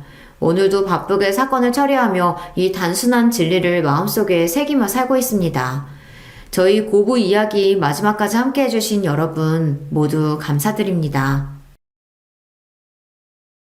안녕하세요. 저는 현재 한복 만드는 일을 하는 60대 중반 여자입니다. 지금은 꽤 크게 성공해서 명인소리를 들으며 옷 찌는 일을 하고 있어요. 재산도 제법 모았고 좋은 일도 여기저기 하고 다니면서 나름대로 존경도 받는 사람입니다. 남들이 보면 성공한 삶이죠. 저도 그렇게 생각하고 있고요. 아니, 엄청나게 성공했죠. 제 과거사를 아시는 분들이면 천지가 개벽한 수준이라는 말을 할 정도니까 말입니다. 진짜 인간 승리지, 인간 승리. 이쯤 되면 제 인생사가 궁금하신 분들이 있으시겠죠? 사실 오늘 제가 하려고 하는 이야기를 하려면 꼭 들으셔야 하는 거긴 합니다. 그럼 제 이야기를 한번 시작해 볼게요. 저는 찢어지게 가난하다는 말이 어울리는 집의 막내딸로 태어났습니다. 위로는 오빠 하나가 있었고요. 찢어지게 가난한 집 딸로 살아간다는 건 여간 힘든 일이 아니었어요. 저는 태어남과 동시에 집에서 밥만 축내는 식충의 취급을 받았습니다. 국민학교도 겨우 졸업했어요. 딸이 공부는 무슨 공부고 국민학교 끝까지 댕기게 해준 것만으로도 부모한테 절을 해야지. 공부는 제가 훨씬 더 잘했거든요. 맨날 놀러만 다니는 오빠는 반에서 중간 정도밖에 하지 못했지만 저는 항상 1, 2등의 반장도 도맡아 있었습니다. 하지만 딸이라는 이유 하나로 그건 다 소용없는 일이 되어버렸어요. 그런 시절이었습니다. 나 학교 다니고 싶어. 엄마 제발. 울며 엄마에게 매달렸지만 소용없었어요. 엄마도 아버지에게 그런 말을 꺼냈다가 한 대 맞을 수도 있었으니까요. 뭐 저만 해도 아버지께는 무서워서 말도 못 꺼냈고 말입니다. 그렇게 국민학교를 졸업하고 바로 일을 시작했습니다. 남의 집 밭일을 도와주기도 하고 일손이 필요한 곳들을 전전하면서 말이죠. 그렇게 돈을 벌어와도 식충이 취급은 여전했어요. 조금이라도 밥을 많이 먹는 날에는 밥그릇을 뺏어서 집어 던졌습니다. 딸년이 뭘 이렇게 많이 처먹어? 지호 오빠보다 더 먹지 아주. 얘 하루 종일 일하고 들어왔잖아요. 일? 그거 좀 하고 얼마 번다고? 지금 일한다고 유세야? 어? 하루 종일 집에서 공부는커녕 집안일도 돕지 않고 팽팽 놀다 들어온 오빠는 그렇게 싸고 돌면서 제 입으로 들어가는 밥 한 숟가락은 아까워하는 사람이었어요. 저희 아버지가 말이죠. 아버지뿐은 아니었습니다. 오빠는 뻑하면 뒤에서 자기보다 3살이나 어린 여동생에게 돈을 뜯어갔어요. 주지 않으면 머리통을 세게 내리쳤습니다. 기집애가 오빠가 달라고 하면 알겠습니다 하고 줘야지. 어디서 말대답이야? 한 번은 돈을 왜 이거밖에 가져오지 않았냐고 뒤에서 몰래 숨겨두고 가져다 쓰는 거 아니냐고 아버지에게 뺨을 맞은 적도 있어요. 오빠가 가져갔다고 하니 기집애가 오빠 허물 잃은다고 다른 쪽 뺨을 올려치더군요. 그때 제 나이 14이었습니다. 그렇게 사람 대접을 받지 못하며 컸어요. 하지만 그땐 다들 아시다시피 그런 집들이 많았습니다. 딸이라는 이유 하나만으로 집에서 키우는 가축보다 대우를 못 받는 거 말이에요. 너한테는 정말 미안하다. 그런데 그 집이 돈을 제일 많이 준대. 네 오빠 학비도 모자라고. 미안하기는 뭐가 미안해? 당연히 나가서 벌어야지. 네 오빠 잘 되는 게 곧 네가 또 우리 집안이 잘 되는 건데. 헐값에 어느 집 식모로 팔려가게 되었어요. 그때가 제 나이 15쯤이었던 것 같습니다. 엄마는 울며 미안하다 했고 아버지는 낳아줬으면 그것만으로 감사하고 당연히 해야 하는 일이라고 하셨어요. 네, 알겠어요. 솔직히 좋았습니다. 이 지옥 같은 집에서 아빠와 오빠의 폭력에서 벗어날 수 있었으니까요. 그곳에서는 아빠도 오빠도 없다는 게 너무 좋았어요. 영순아, 미안하다. 미안해. 물론 엄마의 눈물이 마음에 걸렸지만 말입니다. 그래서 떠나는 날 아침 엄마의 손을 붙잡고 정말 괜찮다고, 나는 정말 괜찮다고 몇 번을 말했는지 몰라요. 제가 식모로 일하게 된 집은 우리 집에서 차를 타고 한 30분 정도 거리의 옆 동네였어요. 그 동네에서 부잣집으로 유명한 집이었는데 집안 어르신이 짠돌이로 유명한 사람이었어요. 그리고 부리는 사람들에게도 막하기로 유명한 사람이었습니다. 저는 그 집에 가기 전까지 그런 사실을 몰랐습니다. 그저 어디든 저희 아버지나 오빠가 저한테 하던 것보다는 낫겠지라는 생각뿐이었으니까요. 하지만 그 생각은 곧 잘못된 생각이었음을 너무 빨리 알게 되었어요. 정말 밤낮 없이 일했습니다. 눈을 떠서 감기 전까지 손에서 물이 마를 새가 없었어요. 말 그대로 하루 종일 일만 했습니다. 일만 많으면 다행이었어요. 그곳에서는 집에서 일하는 사람들 사이에서 파벌 아닌 파벌도 존재했습니다. 부려지는 사람들 사이에서도 계급이라는 게 존재했어요. 정말 웃기죠? 저는 막내였고 또 뭐 하나 내세울 게 없는 아이였기 때문에 그들 사이에서도 가장 계급이 낮았습니다. 그래서 온갖 일들이 저에게 쏟아졌고 괴롭힘도 마찬가지였죠. 밥을 먹는 시간도 제대로 주지 않아 하루하루 말라갔어요. 그러면서 또 마른 모습을 보고 보기 흉하다고 욕을 해댔죠. 어느 날은 열이 올라 아무것도 할 수 없었습니다. 하루쯤은 쉬게 해줄 줄 알고 말을 꺼냈다가 매질을 당한 적도 있어요. 열이 잔뜩 나는 맞아서 멍까지 든 몸을 이끌고 설거지며 빨래며 해야 했습니다. 도망칠까 생각했던 날도 많았어요. 하지만 그러면 저희 집으로 찾아가 저를 데리고 오면서 준 돈을 뜯어낸다고 하더군요. 집에 애정이 있는 건 아니었지만 그렇게 되면 아버지의 화풀이 대상이 어머니가 될 것이 뻔했어요. 그래서 도망가지도 못했습니다. 서러움에 눈물을 흘리면서 찬물에 빨개진 손으로 빨래를 하고 있을 때였어요. 많이 아파? 그 소리에 고개를 드니 주인집 외동아들이 서 있더군요. 금이야 오기야 싸고 도는 아들 말입니다. 말끔하게 차려입고 잘 정리된 머리와 단정한 손을 가진, 쳐다보는 것만으로도 다른 식모들에게 욕을 들어먹었던 그 주인집 오빠요. 아니, 괜찮아요. 또 누군가 이 모습을 보면 저에게 호된 불호령이 떨어질 거라는 무서움에 눈도 제대로 마주치지 못하고 작은 목소리로 대답했어요. 그랬더니 저에게 뭔가를 건네더군요. 받아. 제가 아무 행동도 하지 않고 멀뚱히 보고만 있으니 구정물에 담겨있던 제 손을 잡고서는 꺼내 뭔가를 쥐어줬습니다. 그리고는 환하게 웃더군요. 감기약이랑 먹는 곳에 바르는 연고랑 그리고 시장에서 산 빵이야. 이걸 왜 저를 주세요? 너 아프잖아. 원래 아플 땐 약도 바로 먹고 배도 불러야 되는 거야. 그리고는 씩 웃더니 돌아서서 가더군요. 한참을 그 종이봉투를 멍하니 바라봤습니다. 이곳에 와서 누군가에게 친절함을 느낀 건 처음이었거든요. 눈물이 왈칵 쏟아졌어요. 일을 마치고 방으로 돌아와 다 식어버린 이제는 딱딱해진 빵을 개눈 감추듯 먹어치웠습니다. 얼마나 맛있었는지 몰라요. 이제 70이 다 되어가는 지금도 그만큼 맛있는 빵은 다신 먹어보지 못했습니다. 그리고는 그 주인집 오빠가 준 약을 먹고 연고를 바르고 잠이 들었어요. 그 집에 와서 처음으로 사람 대접을 받은 날이었습니다. 그날 이후로 그 주인집 오빠는 꽤 자주 저를 챙겨줬어요. 어느 날은 공책과 볼펜 같은 것들을 주고 가기도 하고 어느 날은 사탕을 주고 가기도 하고 말이죠. 저는 그때쯤 그 오빠를 남몰래 좋아했었습니다. 어느 소년인들 안 그랬을까요? 자신에게 잘해주는 주인집 오빠, 연애소설에도 많이 나오는 이야기잖아요. 17이 되던 해에 큰일을 당할 뻔했던 적이 있어요. 30이 넘어서까지 장가를 가지 못하고 그 집에서 머슴살이를 하는 아저씨 하나가 있었는데 틈만 나면 저에게 찝쩍거렸었거든요. 성인이 되면 자기한테 시집을 오라는 둥 말도 안 되는 개소리를 해가면서 말이죠. 제 눈엔 그저 아저씨였는데 말입니다. 그런 말을 할 때면 저는 늘 모른 척을 하거나 자리를 피했었는데 그날은 술에 취해서 눈이 돌았는지 어쨌는지 제 손목을 붙잡고 놓아줄 생각을 하지 않았습니다. 니 내 눈 보고 똑바로 말아 그래. 성인 되자마자 나한테 시집 올 끼가 안 올 끼가? 이거 좀 놓으세요. 대답할 때까지 안 놔줄 거라니까. 싫어요. 니 지금 뭐라 했노? 싫다 했나? 저 17이고 아저씨는 35이잖아요. 사랑의 나이 차이가 뭐가 중요하노? 저는 아저씨 안 좋아해요. 그 말에 눈이 빙글 도는 것 같더니 제 옷을 벗기려고 달려들더군요. 눈이 벌겋게 달아올라서 막무가내로 힘을 쓰는데 여자고 덩치도 작은 제가 이겨낼 재간이 없었습니다. 이대로 큰일이 나려나 싶어 악을 쓰며 눈물만 흘렸어요. 그러면 이러면 어쩔 수 없이 시집을 와야 하겠지? 하면서 그 더러운 입을 제 얼굴에 가져다 대려던 그때 누군가 그 머슴 아저씨의 머리를 때렸어요. 그것도 크고 두꺼운 나무 땔감으로 말입니다. 그 아저씨는 얼굴도 확인하지 않고 자신을 때린 그 사람을 확 밀며 소리쳤어요. 어느 미친놈이고! 그 머슴 아저씨는 그제서야 험악한 얼굴로 소리 지르면서 자신을 때린 사람을 향해 고개를 돌렸어요. 저도 마찬가지고요. 그리고 둘 다 깜짝 놀랐습니다. 아이고 도련님! 주인집 오빠가 머슴 아저씨에게 밀려 땅바닥에 주저앉아 있었어요. 돌부리에 걸렸는지 다리에서 피가 흐르고 있었습니다. 그 아저씨는 자신이 민 사람이 누구인지 확인을 하자마자 얼굴이 하얗게 질려서는 바닥에 납작 엎드렸어요. 아이고 도련님 죄송합니다. 제가 술을 마시고 정신이 없어서 몰라 뵙고.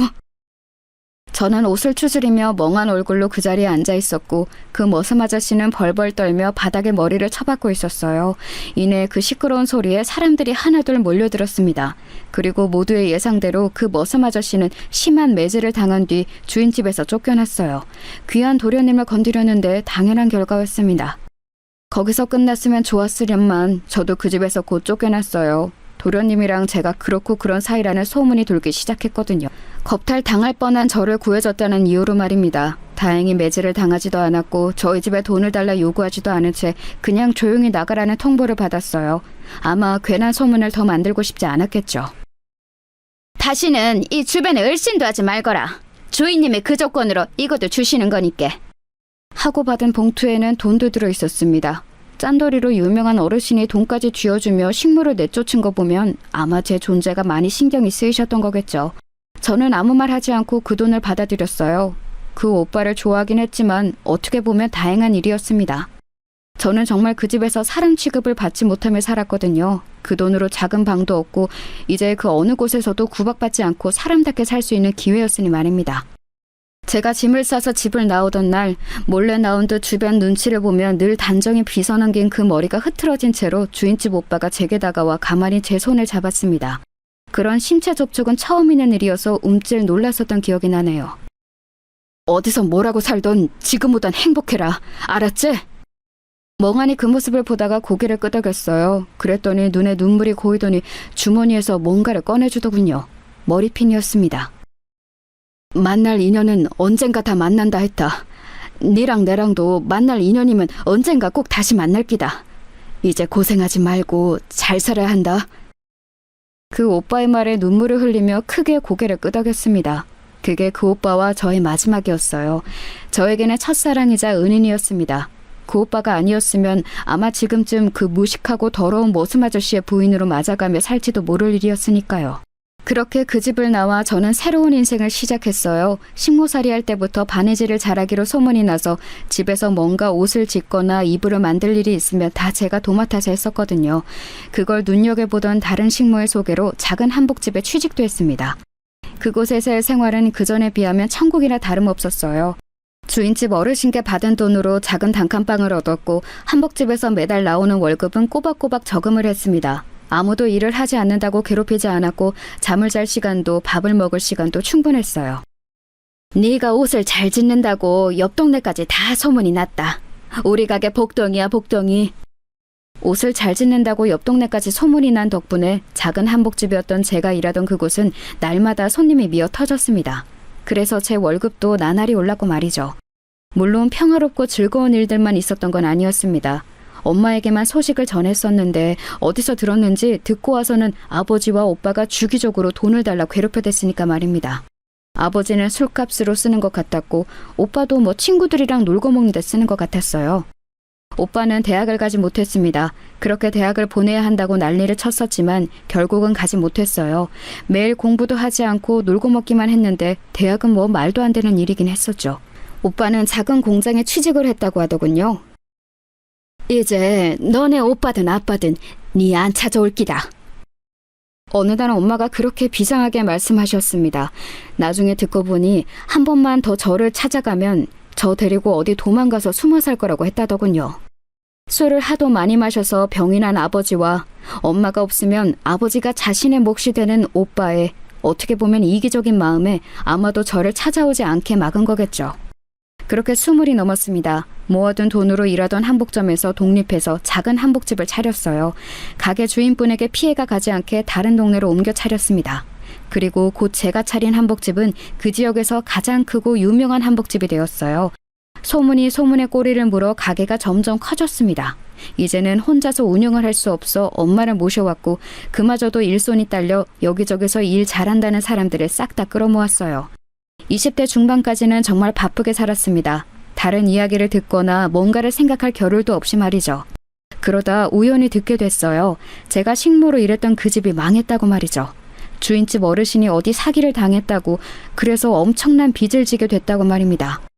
믿을 수가 없어서 그 집을 찾아갔었어요. 그 집은 이미 다른 주인을 모시고 있더군요. 네 영순이 아니가?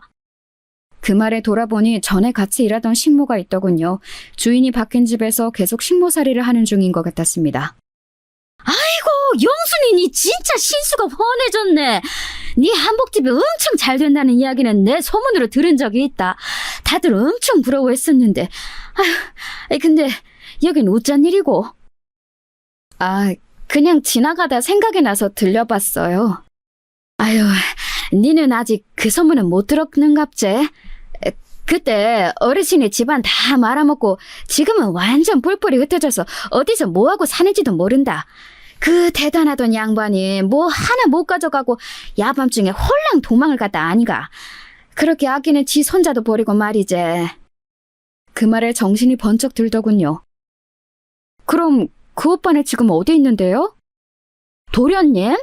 내도 모른다. 빚쟁이들한테 잡혀서 어디 팔려갔다는 말은 들었는데 어딘지는 뭐 염전에 갔다는 말도 있고 배를 탓하는 말도 있고. 그 이야기를 듣고 집으로 돌아오는 길에 정신이 좀 멍하더라고요. 그리고 마음이 너무 아팠습니다.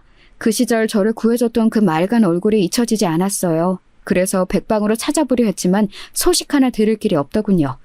그렇게 찾지 못한 채 세월이 흘렀어요. 그동안 제 한복점은 꽤 많은 성공을 이뤘습니다. 돈도 많이 벌었고 말이죠. 매일 그렇게 저를 구박하던 아버지는 제 말이라면 죽는 신용까지 하는 사람으로 바뀌었어요. 딸딸거리면서 한 번만 더 무시하면 국물도 없다고 한 번 화를 낸 적이 있었거든요. 지금 아버지가 먹고 입고 하는 거 다 제 덕인 거 아시죠?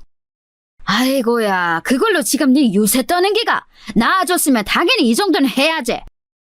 아니요, 저는 평생을 식충이 취급받으면서 맞아가며 컸어요. 딸 대접을 받아본 적이 한 번도 없어요. 저는 아버지한테 정도 없고 잘하고 싶은 마음이 정말 요만큼도 없어요. 지금도 미워요. 근데 엄마 봐서 참는 거예요. 그니까 저랑 엄마한테 이제 싫은 소리 한마디도 하지 마세요. 만약 그랬다가는 진짜 아버지한테는 이론 한 장 안 쓸 거니까. 그렇게 말한 이후로는 제 눈치를 보셨습니다. 저는 그렇게 말한 걸 후회하지 않아요. 그리고 아버지가 돌아가신 지금도 여전히 저는 아버지에 대한 정은 없고요. 오빠도 정신을 못 차리고 몇 번이나 저한테 손을 벌렸습니다. 처음 몇 번은 해줬지만 그 다음부터는 무슨 난동을 부려도 돈을 주지 않았어요. 아버지마저 저에게 찍소리도 못한다는 걸 알게 된 다음 어느 날에는 찾아와서 무릎을 꿇더군요. 진짜 마지막이다. 이 다음부턴 니한테 절대 손 안 벌린다. 그동안 미안했어. 한 번만 도와주라. 네가 안 주면 나는 진짜 회사도 쫓겨나고 끝난다. 여기저기 돈을 빌리고 다니다가 사단이 나기 직전이 돼서야 손을 벌리러 왔더라고요. 다시 돈을 달라고 하면 그 전에 줬던 것까지 다 돌려받기로 각서까지 쓰고 마지막으로 돈을 빌려줬습니다. 그리고는 참한 아가씨 하나를 어디서 데려와서 결혼을 했어요. 신혼집을 차릴 때 좀 보태주고 나서는 더 이상 돈을 주는 일은 없었습니다. 결혼을 하고 아이가 생기고 나서부터는 나름 정신을 차리고 잘 사는 것 같더라고요. 한 번은 그때 같이 식모 머슴살이를 하던 사람들이 찾아온 적도 있어요. 노골적으로 일자리나 돈을 빌려달라 요구하는 걸 죄다 칼같이 잘라냈습니다. 염치도 없으시네요, 다들. 어떻게 저한테 찾아와서 뭔가를 부탁할 생각을 하세요? 저는 아직도 비가 오는 날이면 손목이 시린데? 그때 당신들이 나한테 어떻게 했는지 잊었어요? 다 지난 일을 마음에 담아두고 그러니. 다 지난 일? 그건 당해보지 않은 사람이나 하는 말이고 얼굴 보기도 싫으니까 다들 나가요. 독하다고 별 욕을 다 들었지만 그 사람들에게는 정말 1원 한 푼 주고 싶지 않았어요. 누군가 그런 말을 한 적이 있죠. 성공이 최고의 복수라고.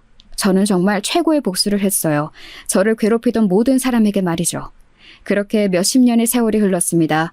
이제는 저는 손꼽히는 한복 명인이 되었고 사람들은 엄청난 거금을 주고 제 한복을 사갔습니다. 제 이름으로 된 건물도 몇 채나 있어요. 결혼도 했습니다. 한복집을 넓혀가며 법인을 만들 때 도움을 줬던 변호사였어요. 그 사이에 딸도 하나 낳았고 말이죠. 늦은 나이에 한 결혼이고 늦은 나이에 낳은 딸이라 더없이 예뻤어요. 제가 한 고생은 단 하나도 시키지 않고 그저 예쁘게만 키워서 지금은 시집도 가서 아이도 낳았습니다. 눈에 넣어도 안 예쁜 손주도 있는 거죠. 사람들은 저에게 인간 승리라는 말을 많이 합니다. 사실 제가 생각해도 틀린 말은 아니긴 해요. 저는 정말 바닥에서부터 여기까지 올라왔고 지금은 누가 봐도 다 이룬 삶을 살고 있으니까 말입니다. 아버지는 작년에 돌아가셨어요. 돌아가시기 직전에 처음으로 저에게 사과를 하셨습니다. 미안하다고 말이죠. 네 덕에 말년에 편하게 생활하다 간다고 말이죠. 어머니는 그거보다 더 몇 년 전에 돌아가셨어요. 고생을 워낙 많이 하셨던지라 예전부터 지병이 하나둘이 아니셨거든요. 어머니가 돌아가신 날은 정말 말도 안 되게 펑펑 울었었는데 아버지가 돌아가셨을 때는 눈물도 나오지 않았어요. 그냥 마음이 편했습니다. 내 할 몫은 다 했다는 생각이 말이죠. 사실 그렇게 생각할 수밖에 없긴 했어요. 아무리 사과를 하셨다지만 오랜 시간 저에게 있던 앙금 같은 마음은 사과로 한 번에 풀리는 건 아니니까 말입니다. 그 시절엔 그럴 수밖에 없었다고는 하지만 그런 일을 당한 사람의 입장에서는 또 그게 아니잖아요. 아버지를 용서하진 않았지만 그래도 미워하는 마음을 가지고 살지는 않아요. 그냥 이 정도로 저는 제 할 도리를 다 했고 죄송한 마음도 감사하는 마음도 없는 정도입니다. 오빠는 평범하게 잘 살고 있어요. 별로 사이좋은 남매는 아니지만 1년에 한두 번 얼굴 보면서 말입니다. 가끔 그때는 내가 정말 미안했다는 이야기를 하지만 그 말 몇 마디로 씻어질 일들이 아니긴 하니까요. 그렇다고 오빠가 엄청나게 미운 건 아닙니다. 어쨌든 시간도 많이 지났고 하나밖에 없는 형제긴 하니까 말이죠. 돌이켜보니 그땐 네가 참 많은 걸 희생했다 싶어. 그땐 그게 당연한 건 줄 알았는데 지나고 보니 세상엔 당연한 건 없더라고.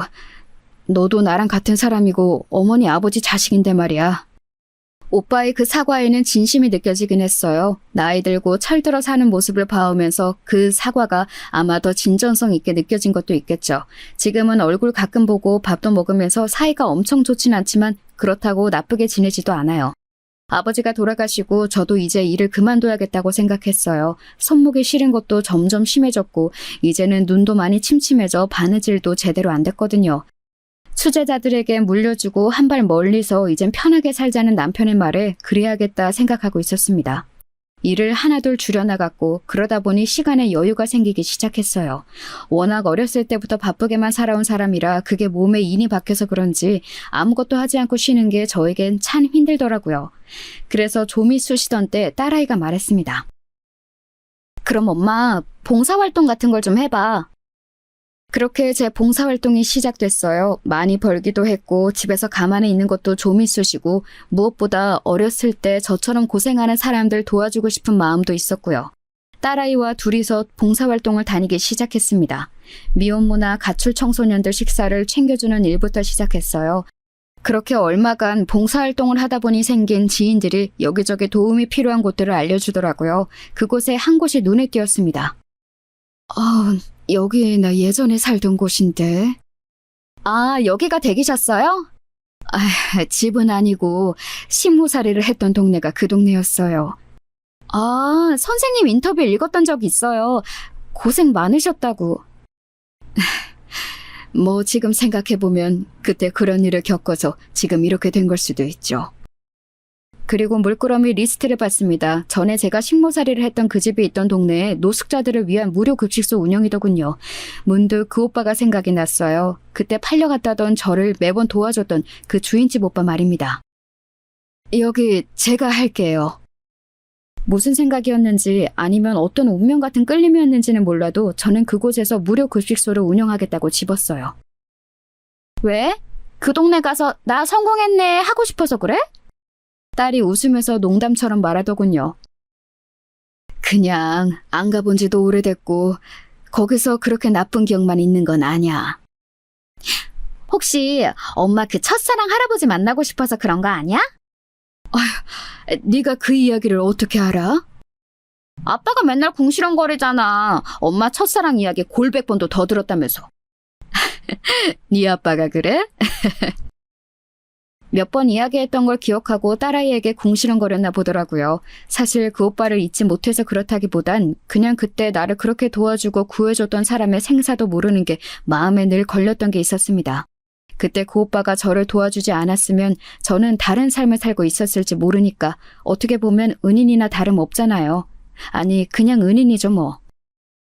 첫사랑 그런 거 이 나이에 못 잊어서 그런 게 아니라 그 오라버니는 은인이라 그래. 그분 아니었으면 네 엄마 이렇게 못 살았어. 에이 진짜 그것뿐이야? 나는 네 아빠밖에 없다.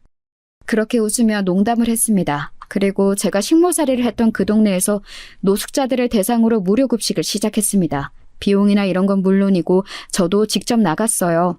애초에 가만히 집에 붙어있는 게 성격상 힘든 이유로도 봉사를 시작하긴 했으니까요. 그런데 어디선가 낯익은 얼굴 하나가 보였습니다. 얼굴이라기보다 그냥 낯이 익은 분위기의 사람이었어요. 어딘가 익숙하고 본 것 같은 그런 사람 말이에요. 잠시만요. 그래서 하던 일을 잠시 두고 그 사람 가까이 다가갔습니다. 제가 가까이 다가가니 그 사람은 처음에는 고개를 푹 숙이다 나중에는 돌아서서 도망가듯 빠르게 걸어가더라고요. 직감적으로 알 수 있었어요. 아, 그 오라버니구나 하고 말이죠. 저기요. 하고 얼른 달려가 그 사람을 붙잡았습니다. 앙상하게 마른 그 남자는 힘도 없는지 제 발걸음에도 금방 붙잡혔어요. 그리고 앞으로 가서 얼굴을 확인했습니다. 오빠! 세월이 많이 흘러 이제는 노인이 되어버렸지만 한눈에 알아볼 수 있었습니다. 그 사람은 제가 그렇게 찾았던 그 오빠가 맞았어요. 주름이 가득한 얼굴에 많이 쇠약해져 있었지만 가지고 있는 분위기와 느낌은 그 오빠가 맞았어요.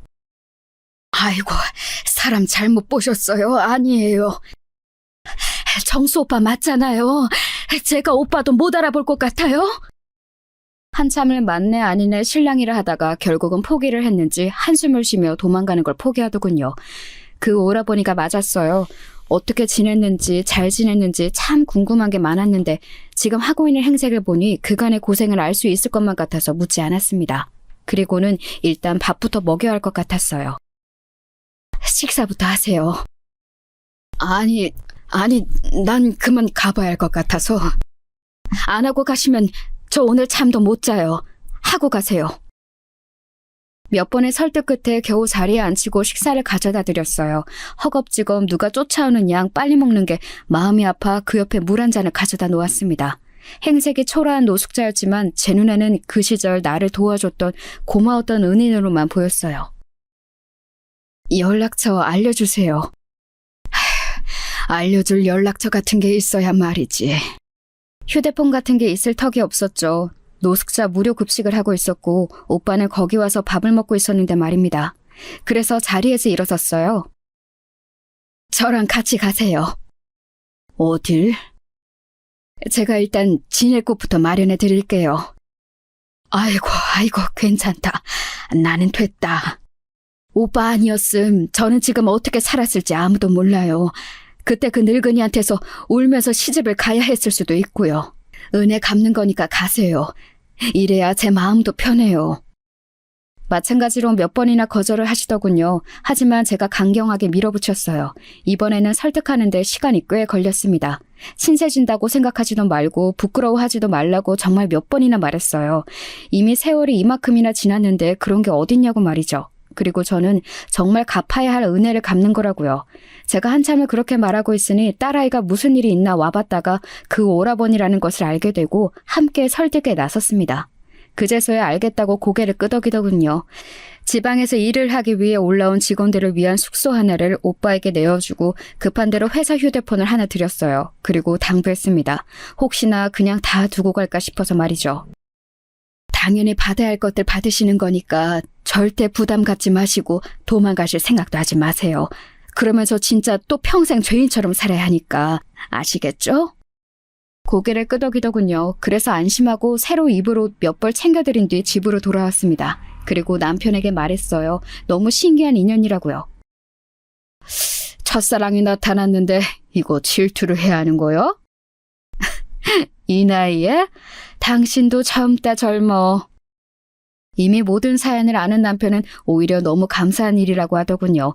뒤늦게라도 찾아서 은혜를 갚을 수 있게 돼서 너무 다행이라고요. 그리고 안타까워하기도 했습니다. 힘든 모습으로 여태 살았을 생각에 말이에요. 다음날 찾아갔더니 멀끔해진 모습으로 숙소 복도고 현관이고 온 건물을 청소하고 있더라고요. 그냥 앉아서 바다만 먹는 건 아무래도 양심상 안 되겠다면서 말이죠. 그래서 말리지 않았습니다. 건물 관리인 명목으로 자리를 하나 만들어야겠다고 생각했어요. 그리고 커피를 한 잔 하면서 오빠의 긴 이야기를 들었습니다. 마음이 좀 열렸는지 어쨌는지 물어보지 않았는데 먼저 이야기를 해주더군요. 눈물 없이는 들을 수 없는 이야기였어요. 한순간에 집이 망하고 밤늦게 빚쟁이들에게 잡혀 어디로 끌려가는지도 모르고 끌려갔답니다. 그리고 남의 집 머슴살이를 하게 되었다고 하더군요. 평생을 도련님으로 금이야 오기야 살아온 사람이 머슴살이라니 일이 쉬웠을 리 없죠. 그래서 엄청나게 맞고 구박을 받았다 하더군요. 그리고 부잣집 도련님 출신이라고 하니 더더 괴롭혔다고 말이죠. 그렇게 팔려간 집에서 7, 8년을 머슴살이를 했다고 합니다. 거기서 결혼을 해서 아이도 하나 낳았다고요. 하지만 그 집에서도 다른 집으로 팔려갔고 그러면서 가족들과 생이별을 했다고 하더군요. 이곳저곳을 전전하다가 노숙자 신세가 됐다고요. 그때 당시에 가족들과는 연락이 되냐고 물었더니 부모님은 그 당시에 충격으로 얼마 되지 않아 돌아가셨고 다른 친척들도 뿔뿔이 흩어져서 찾을 수가 없었다고 말입니다. 그 이후로 부인이랑 아이랑은 연락이 된 적은 없어요? 소문으로 새로 시집가서 산다는 이야기 듣고서는 더 찾을 생각도 안 했어. 괜히 잘 살고 있는데 그 앞에 나타나면 걸림돌만 될까봐. 내가 뭐 내세울 게 있는 상황도 아니고. 오라버니 답다고 생각했습니다.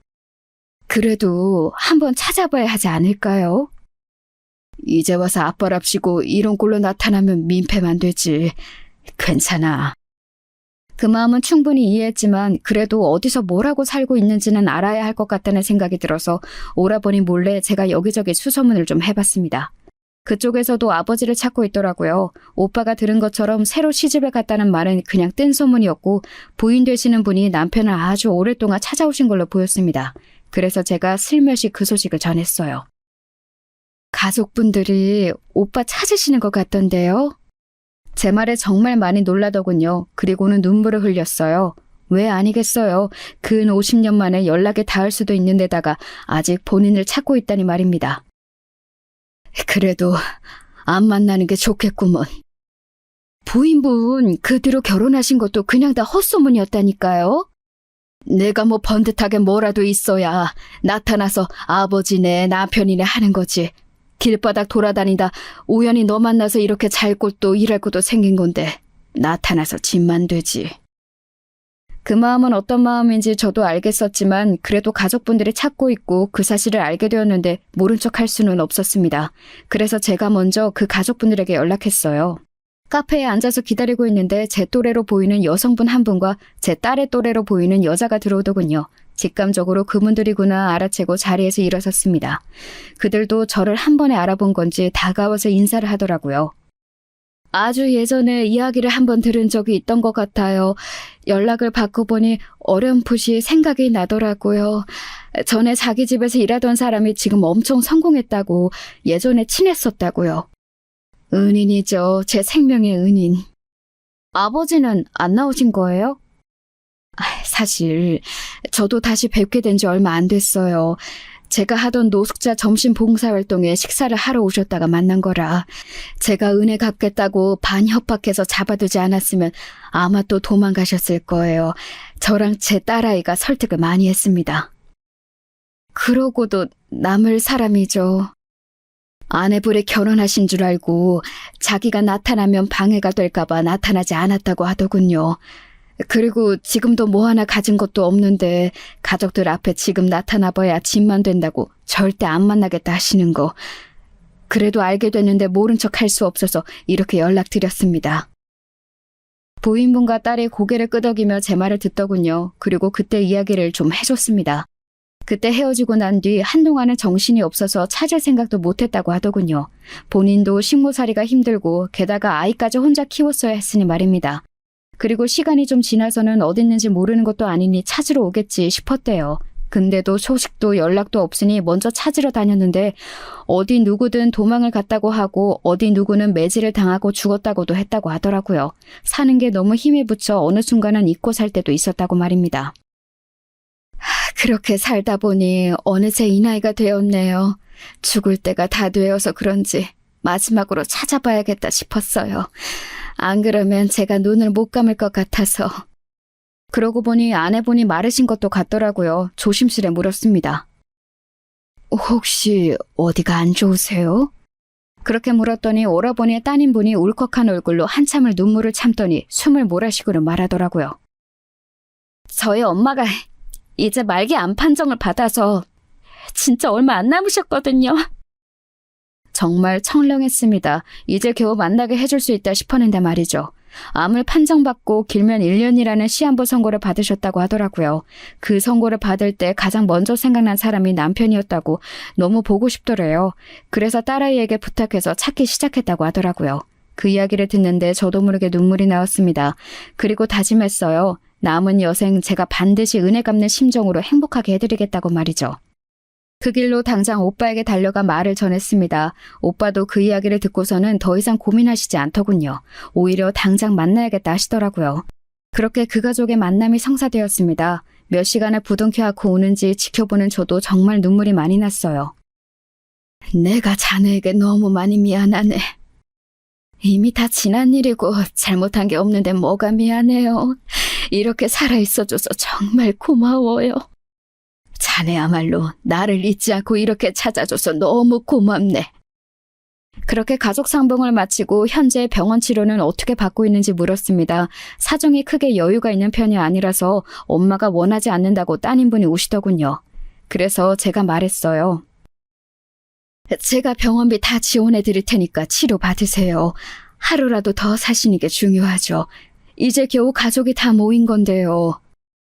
아니요, 괜찮습니다. 그렇게 부담을 드리고 싶지는 않아요. 제가 뭐라고. 오라버니는 정말 제 인생의 은인이세요. 그 정도는 부담도 아니고 부담 갖지 않으셔도 됩니다. 안 받아주시면 오히려 제가 너무 슬플 것 같아요. 오빠의 아내분은 한사코 거절하셨지만 오빠와 따님분은 염치가 없지만 부탁한다고 제가 고맙다 하시더라고요. 전혀 그러시지 않아도 되는데 말이죠. 한국에서 가장 좋다는 병원과 관련 치료로는 제일 잘한다고 소문난 명의가 있는 병원으로 알아봤습니다. 다행히 저희 한복집 단골 손님분 중에 그분과 아는 분이 있어서 병원 입원 수속을 빨리 밟을 수 있었어요. 그렇게 입원을 하고 치료가 시작됐습니다. 그래도 이거라도 받아주세요. 아내분이 입원을 하신 날 오빠의 딸이 저에게 찾아와서 봉투 하나를 건네더군요. 돈이 들어있었습니다. 물론 대주시는 병원비에 비하면 턱없이 모자라겠지만 그래도 그냥 받기에는 너무 염치가 없고 송부해서요. 제 일 같았으면 절대 안 받는다 했겠지만 엄마 일이라 그럴 수도 없었어요. 너무 감사하고 죄송합니다. 그렇게 말하며 고개를 푹 숙이는데 제 딸을 보는 것처럼 마음이 아려왔습니다. 그 심정이 이해가 가기도 했고요. 이건 엄마 모시고 다니면서 맛있는 거 먹고 여행 다니고 하는 데 써요. 나한테 주지 말고. 그래도 이거라도 드려야. 몇 번이고 말하지만 그때 아버지가 나 안 구해줬으면 오늘의 나도 없었어요. 얼마든 줘도 아깝지 않으니까 부담 갖지 말고 그 돈으로 어머니 아버지 좋은 거 보여드리고 맛있는 거 같이 먹으러 다니고 해요. 꼭. 울면서 몇 번이나 감사하다고 고개를 숙이더군요. 마음이 많이 아려왔습니다. 다행히 항암 치료는 효과가 있는 듯 보였어요. 암이 많이 작아졌다는 이야기를 들으니 저도 기쁘더라고요. 저희 집 남편과 딸아이도 가족들이 친해져 여기저기 함께 여행을 다니기도 했습니다. 새로운 식구가 생긴 것 같아서 정말 행복했어요. 병원에서 조금만 더 작아지면 수술이 가능할지도 모른다는 말을 했다고 하더라고요. 따님분이 저를 찾아와 이 은혜를 어떻게 다 갚아야 할지 모르겠다며 오는 걸 보고 또 마음이 짠했었습니다.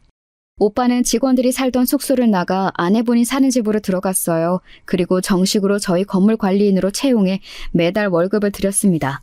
사실 집도 해드리고 이것저것 다 해드리고 싶었지만 한사코 그것만은 받지 않겠다 거절하셨습니다. 이만큼도 넘친다고 말이죠. 요즘 같은 세상에 참 드물게 좋은 사람들이었어요. 그래서 저나 저희 가족이 더 마음이 갔는지도 모를 일이죠. 돌고 돌아 만날 사람은 반드시 만나고 인연은 정말 인연인 모양입니다. 오라버니와 제가 이렇게 다시 만나 제가 빚을 갚을 수 있게 된 것도 말이에요. 정말 감사할 일이죠. 드라마보다 더 드라마 같은 이 인연의 이야기는 여기까지입니다. 뒷이야기를 더 궁금해하실 분들이 계실 것 같아 몇 가지를 말씀드리자면 오빠의 아내분은 곧 수술을 받으세요. 수술을 받을 만큼 호전이 됐다는 말이죠. 처음에 1년이었던 시한부 선고는 2년, 3년이 되더니 이제는 기적처럼 수술도 할 수 있게 되었습니다. 저는 이 모든 것들이 그들이 좋은 사람이라 하늘에서 도운 거라고 그렇게 생각해요. 그리고 오빠의 따님분과 이야기는 좀 나누다 한 사실인데 원래 옷 찢는 일에 관심이 참 많았더라고요. 저희 딸은 제가 하는 일과 전혀 관계없는 일을 하거든요. 자신에게 맞지 않는다고 말이죠. 그래서 수제자로 드리기로 했어요. 저는 이쪽 일은 꽤 깐깐하게 보는 편이라 은인의 딸이라고 해도 만약에 재능이 없거나 나태하게 굴면 일을 맡길 수 없다 생각하고 하나둘 가르치는 중인데 정말로 꽤 재능이 있고 무엇보다 성실합니다. 그래서 기쁜 마음으로 이것저것 알려주고 있어요. 오라버니네 가족들은 저를 만난 걸 행운이라 또 세상에 다시 없을 복이라는 소리를 매번 하십니다. 다시 없을 은일이라면서 말이죠. 제가 할 말이었는데 이제 돌려받고 있어요. 착하게 살면 언젠가 어딘가에서 다들 그 값을 돌려받는 것 같다는 생각이 듭니다. 그 시절 오라버니는 좋은 사람이었고 저를 도와주셨고 그래서 제 은인이 되셨어요. 그래서 지금 제가 있는 거고 말이죠. 그리고 저 또한 좋은 일을 하려고 마음먹고 나간 자리에서 인생의 은인을 다시 만나게 되었잖아요. 진짜 착하게 살아야 돼. 그래야 복받아. 맞아. 요즘 나 엄청 많이 느끼잖아. 좋은 사람들과 함께 늙어간다는 것, 그것만큼 복이 어디 있을까요? 요즘 저는 하루하루가 아주 충만합니다. 이러려고 그렇게 열심히 살아왔구나 싶을 만큼 말이에요. 어린 시절을 생각하면 정말 많이 고달팠습니다. 죽고 싶을 때도 참 많았어요. 왜 이런 집안에서, 왜 이런 아버지가 있는 집에, 왜 딸로 태어났을까? 매일매일 울었던 적도 있었습니다. 하지만 다 지나고 보니 그마저도 이 순간을 위한 시련이었다는 생각도 드네요. 길다면 긴 제 이야기 들어주셔서 감사합니다. 제 이야기를 들으시니 운명과 인연도 있는 것 같죠? 저는 있다고 믿게 됐거든요. 여러분들도 어려운 사람이 보이면 도와줄 수 있을 때는 손을 내밀어 보세요. 언젠가 한 번 베푼 마음이 수십 배, 아니 수백 배가 되어 돌아올지도 모를 일이잖아요.